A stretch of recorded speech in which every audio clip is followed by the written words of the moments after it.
நீ இதுல தலையிடாத. உன்கிட்ட நான் ஒண்ணும் பேசல. நீங்க பேசுறது என் புருஷன் கிட்ட. இவர் அப்பாவை பார்க்க கூடாதுன்னு நீங்க சொல்லக்கூடாது.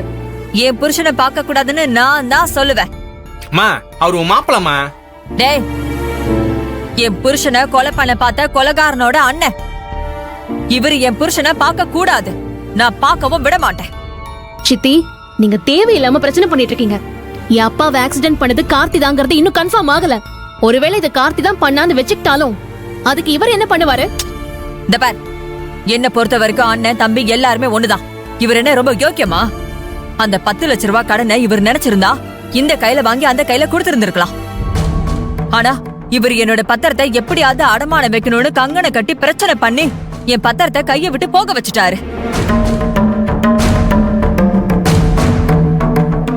அதுல என்னோட புருஷன் மனசு உடைஞ்சு பாதி உயிராயிட்டாரு. அதுவும் பொறுக்காம மிச்சம் இருக்கிற உயிரை திட்டம் போட்டு இவரோட தம்பி காத்து பைக்ல மோதி காலைய உடைச்சிட்டான். அண்ணனும் தம்பியும் சேர்ந்து கூட்டு சதி பண்ணி இப்படி என் புருஷனை கடையா கடக்க வச்சுட்டாங்க.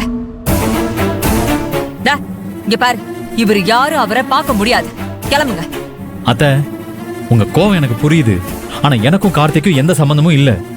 நீங்க அவன் மேல எவ்வளவு கோவமா இருக்கீங்களோ நான் அதை தாண்டி அவன் மேல கோவமா இருக்கேன். அவன் மாமாவை எதுவும் பண்ணலன்னு சொல்றத எல்லாரும் நம்புறாங்க. ஆனா நான் மட்டும் அவனை நம்பவே இல்லை. அவனை ஜாமீன்ல எடுக்க நான் எந்த முயற்சியும் பண்ணல. அவன் இனிமே என் வீட்டு பக்கம் வந்து அடிச்சுதான் வரட்ட போறேன்.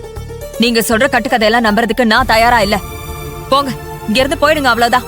அத்தை, நீங்க இருங்க. தேவையில்லாம எதுக்கு இவங்க கிட்ட கெஞ்சிட்டு இருக்கீங்க? நம்மள தடுக்கிறதுக்கு இவங்க யாரு? இப்ப நீங்க நகர்லனா நான் உங்களுக்கு என்ன பண்ணுவேன்னு எனக்கே தெரியாது. சொல்லிட்டு என்னடி பண்ணுவ? அம்மா வாமா. வாமா. வா. சும்மா நோய் நீ எப்ப பார்த்தாலும் பிரச்சனை பண்ணிக்கிட்டே இருக்கு.